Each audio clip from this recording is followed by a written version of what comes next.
생명의 탄생은 생명이 태어나는 것은 위대한 일입니다. 저 어릴 때 저희 아버지가 동물 관련된 이 다큐멘터리를 좀 보는 걸 좋아하셔가지고 이렇게 채널 돌리시다가 그런 다큐멘터리가 나오면은 이제 멈춰서 보시곤 했는데요. 가끔 가다가 이제 그 동물들이 새끼를 낳는 그런 장면들을 볼 때가 있습니다. 그 장면을 보게 되면 그런 장면들을 보게 되면 어린 나이임에도 이렇게 숨죽이면서 이렇게 지켜봤던 그런 기억이 있습니다. 누가 알려준 것도 아닌데 누구한테 그렇게 배운 것도 아닌데 자연스럽게 그 순간이 뭔가 위대하고 경이로운 순간임을 알고 있었던 것이죠. 이렇게 우리가 생명의 탄생에 경이로움을 느끼는 것은 하나님이 이 세상을 만드신 그 자연의 섭리이기 때문이지 않은가 하는 생각을 합니다. 우리는 자연의 섭리 앞에서 그런 경이로움을 느끼게 됩니다. 생명의 탄생뿐만 아니라 해가 뜨고 지는 것을 이렇게 지켜볼 때라던가 아니면 광활한 대지를 볼 때라던가 그리고 우리가 이렇게 바다에 나가서 파도의 일렁임만 보더라도 그 경이로운 감정에 이렇게 휩싸이게 되는데요. 생명의 탄생 또한 하나님이 만드신 그 자연의 섭리이기 때문에 그것이 우리의 머릿속에 박혀 있어서 경이로움과 그리고 위대함을 느끼는 것 같습니다. 그런데 오늘 말씀에서 우리가 이 말씀으로 본 생명의 탄생은 이러한 자연의 섭리 그리고 자연의 법칙을 거스르는 탄생입니다. 우리는 이렇게 자연의 법칙을 거스르는 것을 무엇이라고 부르냐면 기적이라고 부릅니다. 자연의 섭리를 그리고 자연의 법칙을 벗어나는 것을 기적이라고 부릅니다. 오늘 말씀에서 한 아기의 탄생은 자연의 법칙을 거스르는 그런 기적적인 일이고 그래서 더욱 위대하고 그래서 더욱 경이로운 순간입니다. 네, 이 아기의 아버지는 사가랴라는 이름의 제사장이고요. 어머니는 엘리사벳인데요. 보통 제사장직은 이제 가문이 대를 이어서 이렇게 수행을 하게 되는데 사가랴의 아버지도 제사장이었고 할아버지도 제사장이었고 그래서 사가랴의 아들도 이제 제사장이 되어야 했습니다. 그래서 뭐 어느 가문이든 다 그렇겠지만 특히 이 제사장 가문의 그 시집온 여자는 자녀를 출산하는 것에 대한 큰 부담을 안고 살아야 됐습니다. 성전을 섬기고 그리고 하나님을 섬기는 그 제사장직을 이어갈 아들을 출산해야 했기 때문에 그 책임이 막중했던 것이죠. 하지만 사가랴의 가정에는 오랜 시간이 지나도록 자녀가 생기지 않았습니다. 제사장 가문의 아이를 낳아야 하는 이 사가랴의 아내인 엘리사벳은 그녀의 심정은 누구도 이해할 수 없었을 것입니다. 지금도 그렇게 생각하는 분들이 있을지 모릅니다. 당시에는 자녀가 생기지 않으면 그것이 그 부부가 아니면은 그 여자가 하나님께 죄를 지어서 그래서 하나님이 벌 주시는 것이라는 그런 생각을 갖고 있었을 때입니다. 우리가 질병에 대해서도 그렇지 않습니까? 이렇게 말씀을 보다 보면 예수님의 제자들이 나면서부터 소경된 자를 보고 예수님께 이 자가 소경이 된 것이 누구의 죄 때문이냐고 그렇게 물었습니다. 이렇게 자녀가 생기지 않는 것 또한 질병처럼 여겨져서요. 하나님께 죄를 지어서 자녀가 생기지 않는 것이라고 그렇게 여겼고 이 그러니까 이 문제의 대부분은 여자가 짊어져야 했습니다. 사가랴와 그리고 사가랴의 아내인 엘리사벳이 얼마나 힘겨운 시간을 겪었겠습니까? 주변의 질타와 눈총을 받으면서 오랜 세월을 견뎌야 했을 것입니다. 그렇게 엘리사벳은 임신을 하지 못한 채 이 두 부부는 그렇게 나이가 들게 되었는데요. 그런데 엘리사벳에게 아이가 생긴 것입니다. 이제는 사가랴도 그리고 엘리사벳도 아이를 가질 수 있는 나이가 넘었음에도 아이가 생긴 것이죠. 인간에게는 생명을 잉태할 수 있는 기한이 있잖아요. 이제 여성의 월경이 끝나면 더 이상 생명을 가질 수 없게 되는데 그것을 거스르고 지금 아이가 생긴 것입니다. 자연의 법칙을 거스르는 이 사건은 그래서 기적인 것입니다. 네, 이 아기는 그렇게 자연의 섭리를 거스르면서 기적적으로 태어나게 됐습니다. 이 놀라운 순간이 사가랴와 그리고 엘리사벳에게 얼마나 큰 기쁨이었겠습니까? 또한 이제 대제사장직을 이제 제사장직을 그 대를 이을 수 있음에 두 부부뿐만 아니라 그 가문이 가문에게 큰 기쁨이고 경사였습니다. 이렇게 하나님께서 한 가정에 기적을 나타내시고 은혜를 베푸셔서 큰 기쁨을 안겨주셨습니다. 근데 이렇게 기적적으로 태어난 이 아이의 탄생에는 조건이 하나 있었는데요. 바로 이 아이의 이름을 요한이라고 짓는 것입니다. 천사로부터 이 얘기를 이제 요한이 잉태할 때 천사로부터 이 얘기를 전해 듣다가 사가랴는 어떻게 우리가 아이를 낳을 수 있냐고 되물었습니다.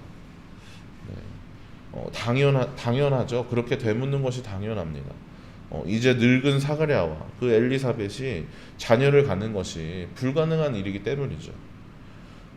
하지만 사가랴는 이 질문으로 인해서 아이가 태어나는 날까지 말을 하지 못하게 될 것이라고 그렇게 그러한 예언을 듣게 되었고, 그리고 이어지는 내용이 바로 오늘 우리가 읽은 본문 말씀인데 이렇게 자연의 섭리를 거스르기까지 기적적으로 탄생한 이 아기의 이름을 지어야 하는 순간이 된 것입니다.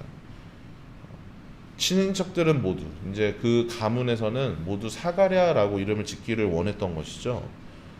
이제 훗날 장성하여서 제사장직을 감당해야 되는 이 아기가 유대인들의 전통 그리고 그 제사장 가문의 전통을 따라서 그렇게 전통을 이어서 친족의 이름을 짓기를 원했던 것입니다. 그래서 아버지인 그 사가랴의 이름을 따라서 사가랴라고 그러니까 사가랴 2세로 이름을 짓기를 원했던 것이죠. 이름이 갖는 상징성은 엄청납니다. 이름을 지어줌으로 인해서 그 존재를 규정하고 그 소속을 부여할 수가 있습니다. 우리 같은 경우에도 그 성으로 그 가문에 소속되었음을 증명하지 않습니까? 제 이름을 이제 박지훈이라고 지음으로 인해서 제가 이제 박씨 가문에 소속되었음이 그렇게 증명되는 것입니다. 유대 사회 또한 마찬가지죠. 게다가 제사장 가문으로서 이름은 어떤 신분을 나타내기도 하기 때문에 아무리 부모라고 할지라도 마음대로 그 자녀의 이름을 지을 수가 없었던 겁니다. 그 가문을 대표할 수 있는, 그리고 그 이름만 들어도 그 가문을 떠올릴 수 있는 그런 이름을 지어야 했던 것입니다. 하지만 엘리사벳은 아이의 이름을 요한이라고 짓겠다고 합니다. 가문의 전통을 거스르겠다고 하는 것이죠. 만약 여러분들의 이제 아들이 예를 들어서 아들이 손자를 낳았는데 그 성을 엄마의 성을 따라가겠다고 한다면 어떻겠습니까? 아무리 세상이 바뀌고 그리고 이게 아무리 세상이 달라졌다고 해도 이게 무슨 해괴망측한 일이냐라는 생각을 하게 될 텐데 지금 엘리사벳의 아들의 이름을 요한이라고 짓겠다는 것은 어쩌면 이런 격의 어떤 지금 상황이라고 생각이 됩니다. 전통을 거스르고 그리고 질서의 사회의 질서에 반하는 그런 일인 것이죠. 그리고 아이의 아버지인 사가랴에게로 모두의 시선이 향했습니다. 비록 지금 말은 할 수 없지만 이 상황을 분명히 알고 있을 것이고, 그리고 글을 쓸 수 있기 때문에 그 사가랴에게 서판을 지어 주어서 아이의 이름을 쓰도록 이렇게 전달했습니다. 하지만 이제 사가랴는 모든 이들의 기대를 저버리고 사가랴 또한 요한이라고 이 아이의 이름을 짓겠다고 하는 것입니다. 누구보다 전통과 그리고 규례와 그런 법칙을 따라야 할 제사장이 이 전통을 거스르고 그들의 문화를 거스르겠다고 하는 것입니다. 엘리사벳이 이 아이를 잉태할 때 천사에게 들었던 대로 그 예언대로 아이의 이름을 요한이라고 짓겠다고 하는 것이죠. 친척들은 모두 할 말을 잃고 놀랐습니다. 그리고 이어서 더욱 놀라운 일이 벌어지는데요. 이 아기를 임신하고부터 말을 할 수 없었던 사가랴가 그 입이 열리면서 다시 말을 할 수 있게 된 것입니다. 이들을 찾아온 그 천사의 말대로 아기의 이름을 요한이라고 지었더니 드디어 사가랴가 말을 할 수 있게 된 것이죠. 다시 말을 하게 된 사가랴는 하나님을 찬양하면서 하나님이 하신 일을 영광되게 하였습니다. 그리고 이 놀라운 일은 이 여러 지역으로 퍼지게 되면서 온 유대가 하나님을 두려워하고 이 사건을 두려워하게 되었다고 합니다. 드디어 이 아기는 요한이라는 이름을 갖게 되었고, 우리가 알고 있는 그 훗날에 광야에 외치는 자의 소리로, 그리고 회개를 외치고 하나님의 나라가 가까웠음을 선포하는 자로 그렇게 세례의 요한으로 자라나게 됩니다. 이처럼 하나님께서는 예수님이 오실 길을 예비하는 자로서, 회개와 하나님의 나라를 선포하는 자로서 요한을 이 땅에 보내셨는데요. 자연의 법칙을 거스르고 그리고 유대 사회와 그 유대 전통을 거스르고 그렇게 요한을 탄생시켰습니다. 유대인들의 뼛속 깊이 박혀있는 그 율법주의 그리고 선민사상, 어쩌면 이것들을 상징하고 있는 제사장, 그 제사장 가문에서 이것을 거스르는 아이가 탄생한 것이죠. 구원이 유대인에게서 난다고 믿었던, 그 율법이 자신들을 구원해 줄 거라고 믿었던, 그렇게 여겼던 교만한 저들의 전통을 거스르는 요한이 탄생한 것입니다. 그리고 요한이 그 길을 예비한 요한의 삶의 이유가 되셨던 예수님 또한 그들의 전통을 거스르는 분이셨습니다. 그 누구도 범접할 수 없었던, 그 당시에 그 누구도 대항할 수 없었던 제사장 무리와 그리고 사두개인들, 바리새인들 꼼짝 못하게 만드시고, 그들이 무기처럼 여기면서 백성들에게 휘둘렀던, 그 백성들을 난도질하였던 율법주의를 그렇게 무너뜨리셨습니다. 또한 안식일의 전통을 거스르시면서 겉모습뿐만 아니라 겉모습뿐이고 껍질뿐인 그들의 신앙을 예수님은 책망하셨습니다. 아무렇지 않게 이전에도 그렇게 해왔으니까 당연하게 여기던 것들, 지나치게 의미를 부여하면서 사람들을 속박하고 그렇게 올가매며 억압했던 것들, 그렇게 그들이 집착하던 것들이 아무것도 아니었음을 예수님은 그 사회의 그 전통을 거스르면서 나타내셨습니다. 그리고 그의 길을 예비했던, 그 예수님의 길을 예비하였던 요한 또한 그 전통과 그 법칙을 거스르며 그렇게 태어난 것이죠. 사랑하는 여러분, 우리의 신앙에도 이런 것들이 있지 않습니까? 아무렇지 않게 이전부터 그렇게 해왔으니까, 그래서 아무런 의심 없이 당연히 여기던 것들, 이것에 지나치게 의미를 부여하여서 집착하던 것들, 그로 인해서 나 자신을 올가맬 뿐 아니라 남들 또한 우리 주변 또한 속박하면서 억압하던 것들 그런 것들이 있지 않습니까?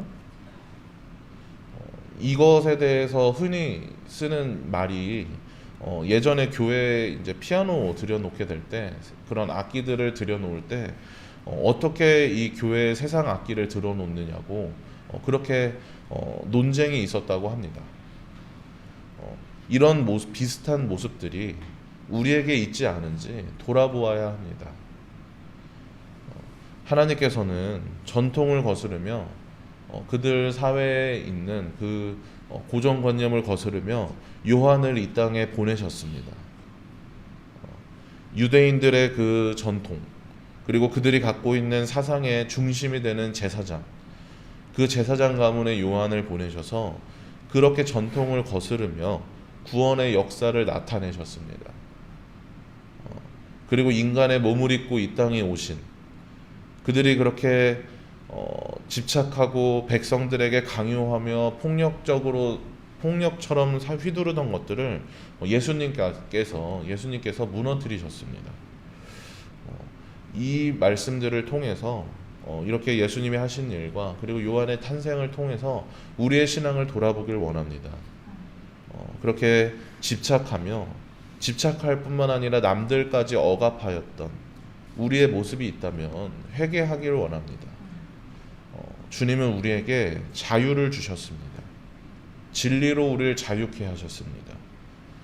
이 자유를 오해하여서 방종하면 물론 안 되겠지만 그렇다고 자유를 제한하면서 스스로를 그리고 타인을 올가매면 안 되겠습니다. 그리고 이 자유를 인정하고 믿을 때 그렇게 자유를 인정하며 믿을 때 저 사가랴와 같이 입술이 열려서 하나님을 향한 진정한 찬양의 고백이 그런 고백들을 하게 될 것입니다. 그렇게 그리하여서 우리 함께 나아가는 모두가 그 모든 굴레와 억압에서 자유케 하신 하나님, 그 하나님을 사가랴와 같이 찬양하면서 주의 길을 예비하였던 요한과 같이 광야에 외치는 자의 소리로 그 삶을 살아나아가시는 주님이 오실 길을 곧게 하는 그런 모두들 되시길, 그런 우리가 되기를 주님의 이름으로 축복합니다.